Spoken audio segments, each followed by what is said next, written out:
morning everyone. I am Dasrath Siol, BAMS final year student, Bachelor of Ayurveda, Medicine and Surgery from KTG Medical College and Hospital, Bangalore, Karnataka. Today we will discuss and talk about respiratory system disease like asthma and bronchitis. Step by step, I will explain in cause of disease, symptom of disease, and treatment of disease and any allergic reaction. जहाँ तक asthma का सवाल है, आज हम इसे scientifically समझने की कोशिश करेंगे कि वास्तव में ये अस्थमा क्या बीमारी है और अपने बॉडी के कौन से ऑर्गन को जाके इफेक्ट करती है, जिसे हमें इसे अस्थमा का रूप देते हैं या फिर ब्रोंकेटाइटिस का रूप देते हैं।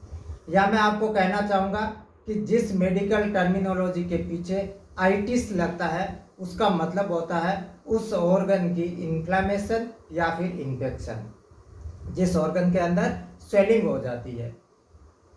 यहाँ पर हम ब्रोंकेटाइटिस या अस्थमा को समझने से पहले इससे पहले हम ये समझने की कोशिश करेंगे कि हमारे वास्तव में जो श्वसन तंत्र है वो किस प्रकार से काम करता है, या उस तंत्र में कौन कौन से ऑर्गन आते हैं जो वास्तव में अपने श्वसन तंत्र को हेल्प करते हैं।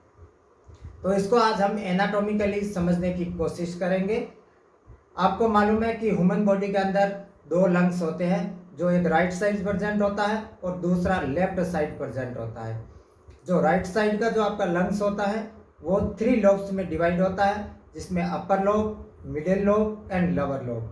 जो अपर लोब होता है इसके ऊपर के एरिया या इसके ऊपर के भाग को हम एपेक्स कहते हैं, और जो लोअर लोब होता है इसके निचले वाले हिस्से को हम बेस कहते हैं। इसी टाइप से जो लेफ्ट साइड का लंग्स होता है वो 2 लोब्स में डिवाइड होता है, जिसमें अपर लोब होता है और लोअर लोब होता है, और एक इसके अंदर कार्डियक नोच पाई जाती है जहाँ पर अपना दिल कहे या हार्ट सुरक्षित रहता है। जहाँ पर अपना ये हार्ट या लंग्स ये सुरक्षित रहता है, ये अपनी रिब्स केज होती है या अपनी जो पसलियाँ होती है इसके अंदर सुरक्षित रहता है। और दोनों लंग्स के चारों तरफ एक झिल्ली या आवरण या कहे तो कवरिंग पाई जाती है, उसे हम प्लूरा मेम्ब्रेन कहते हैं। और जहाँ पर अपना जो लंग्स है वो प्रेजेंट रहता है, इस कैविटी को हम थोरेसिक कैविटी कहते हैं। नाउ अब हम बात करेंगे जो अपनी जो श्वसन की जो प्रक्रिया है वो किस टाइप से होती है या इसमें कौन कौन से ऑर्गन्स होते हैं। जब हम श्वास लेते हैं तो श्वास के साथ में बहुत सारी गैसों का आदान प्रदान होता है। जब हम गैस को अंदर लेते हैं इस प्रक्रिया को हम इंस्पायरेशन कहते हैं। जब हम गैस को बाहर छोड़ते हैं इस प्रक्रिया को हम एक्सपायरेशन कहते हैं।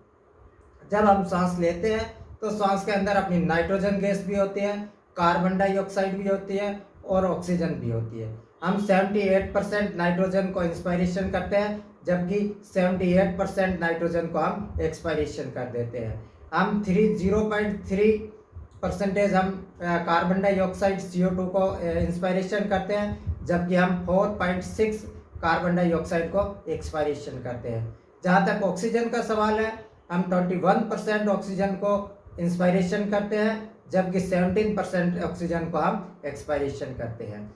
इस टाइप देखे तो सबसे पहले हमने सांस लिया, वो सांस अपने नेजल कैविटी से होता हुआ फेरिंग्स में गया, फेरिंग्स से जाके आगे वाले भाग जिसमें विंड पाइप कहते हैं या इसे ट्रेकिया कहते हैं वो ट्रेकिया में जाता है, और ये ट्रेकिया आगे जाकर 2 भाग में डिवाइड हो जाती है। एक राइट साइड के लंग्स में जाती है जिसे राइट प्राइमरी ब्रोंकाई कहते हैं, और एक लेफ्ट साइड के लंग्स में जाती है जिसे लेफ्ट प्राइमरी ब्रोंकाई कहते हैं। ये ब्रोंकाई आगे जाकर बहुत सारी शाखाओं में डिवाइड हो जाती है जिसे हम ब्रोंक्योलिस्ट कहते हैं, और इस ब्रोंक्योलिस्ट के आगे गुच्छेनुमा संरचना या स्ट्रक्चर होता है जिसे हम एल्वेलोई कहते हैं। तो हमने श्वास अंदर लेते हैं, फेरिंग्स और विंड पाइप, फिर ब्रोंकाई और ब्रोंक्योलिस्ट एंड एल्वेलोई तक अपनी ऑक्सीजन जाती है। एल्वेलोई के आगे अपनी ब्लड वेसल्स होती है जिसके अंदर हीमोग्लोबिन होता है। हीमोग्लोबिन का मेजर फंक्शन होता है आपके CO2 यानी कार्बन डाइऑक्साइड एंड ऑक्सीजन का ट्रांसपोर्टेशन करना या इसका परिवहन करना। तो जहाँ से एल्वेलोई से ऑक्सीजन को हीमोग्लोबिन उठा लेता है और बॉडी के विभिन्न टिश्यू या सेल्स तक पहुँचाता है, और आगे जाके ये माइटोकॉन्ड्रिया को दे देता है।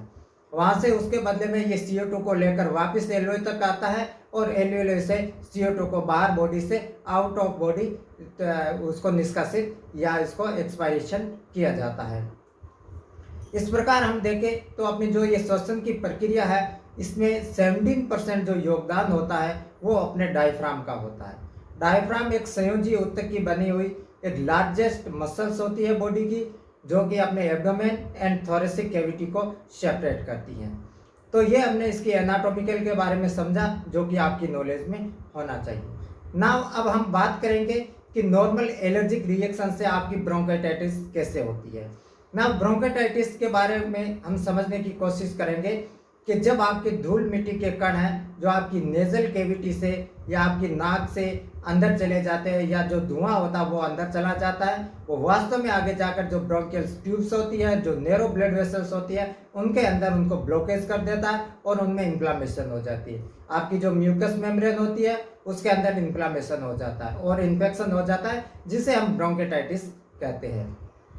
नाउ ये ब्रोंकाइटिस एक नॉर्मल एलर्जिक रिएक्शन से शुरू होती है, जिसमें आपको सबसे पहले नाक में जलन होगी, नाक से हल्का पानी बहेगा, आंखों में जलन होगी, बार बार छींके आएगी, हल्का सिर दर्द रहेगा और इस टाइप के सिम्टम आएंगे।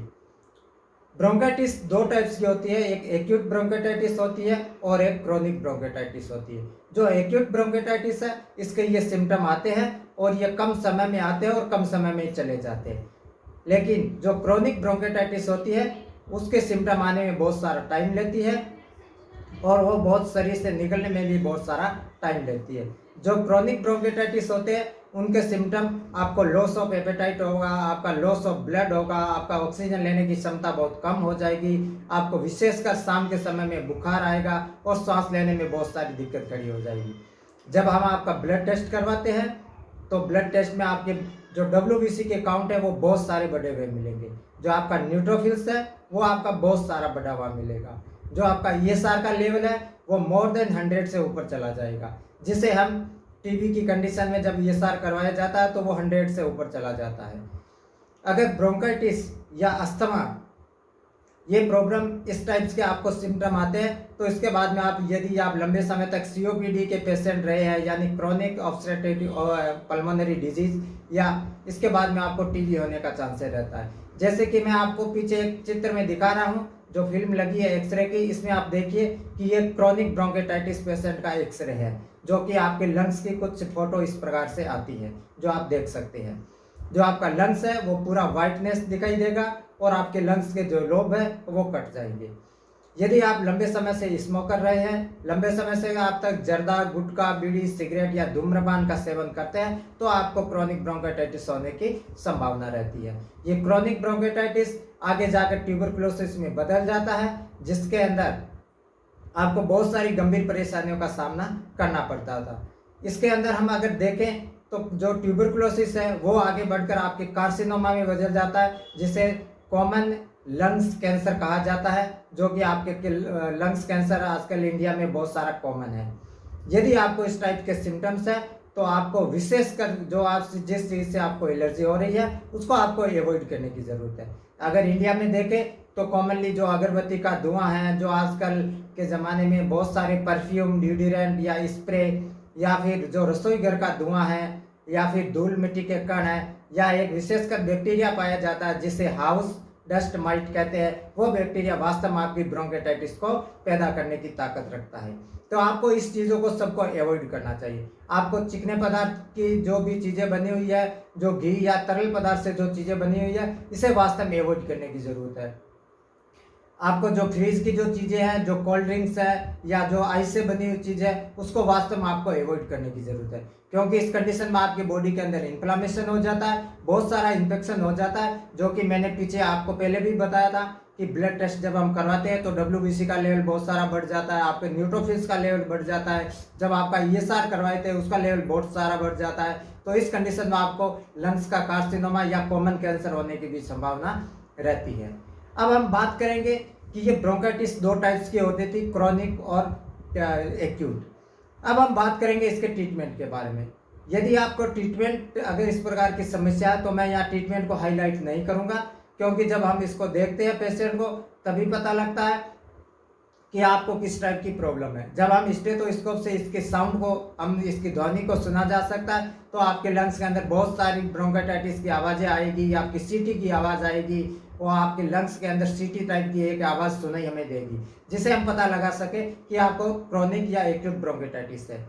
तो जहाँ तक इसका सवाल है, आप अपने निकटवर्ती चिकित्सक से संपर्क करें और आपका नियमित उपचार कराएं, क्योंकि ये एक वायरल इन्फेक्शन है, ये एक संक्रामक बीमारी है। यदि इस टाइप की बीमारी आप अपनी फैमिली में लेके घूम रहे हैं तो फैमिली के और भी बच्चों को, बुजुर्गों को या किसी भी फैमिली सदस्यों को होने की बहुत ज़्यादा संभावना रहती है। तो जहाँ तक ब्रोंकाइटिस, अस्थमा या दमा का सवाल है, आप इस बीमारी को समय रहते हुए अपने निकटवर्ती चिकित्सक के पास जाए, अपना उपचार करवाएं। जो आपको डॉक्टर्स जो इनहेलेशन दे रहा है, जो पंप आप जैसे स्क्रीन के अंदर देख रहे हैं, इस पंप का आप नियमित रूप से इस्तेमाल करें। जो आपको मेडिसिन दी जा रही है, जो आपको नेबुलाइज दिया जा रहा है, उसका आप नियमित रूप से इस्तेमाल करें। और आप इस चीज़ों जो जिस चीज़ से आपको एवॉइड करने की ज़रूरत है, वास्तव में आपको उसको एवॉइड करने की ज़रूरत होगी। अब हम बात करेंगे कि लंग्स से रिलेटेड आपको और कौन कौन सी बीमारी हो सकती है, इसकी क्लिनिकल एनाटॉमी के बारे में। यानी लंग्स के रिलेटेड जो इसकी क्लिनिकल एनाटॉमी पर हम बात करें तो इसे नॉर्मल कफ कोल्ड से लेकर आपको ट्यूबरकुलोसिस, सीओपीडी जिसे हम क्रोनिक ऑब्स्ट्रक्टिव पल्मोनरी डिजीज कहा जाता है, आपको लंग्स कॉमन कैंसर हो सकता है, आपके लंग्स में इन्फ्लामेशन या आपको ब्रोंकाइटिस स्वेलिंग भी हो सकती है। इस टाइप के बहुत सारे जो आपको डिजीज है, या निमोनिया हो सकता है, ये इस टाइप की आपको कंडीशन में ये हो सकता है। तो जो नॉर्मल सिम्टम आपने देखे, इस लक्षणों को पहचानने की कोशिश करें। यदि आपको लगता है कि इस बीमारी को समझने में ये वीडियो आपके लिए हेल्पफुल है, तो मैं आपसे रिक्वेस्ट करूंगा कि ये एक साइंटिफिक डेलिब्रेशन है और ये एक साइंटिफिक चैनल है। कृपया आप इस वीडियो को शेयर करें, अपने दोस्तों के साथ में सब्सक्राइब करें और इस वीडियो को लाइक करें। एक बार मैं फिर से दशरथ सियोल, final year BMS student from KTG medical college and hospital, Bangalore, Karnataka. Thank you very much.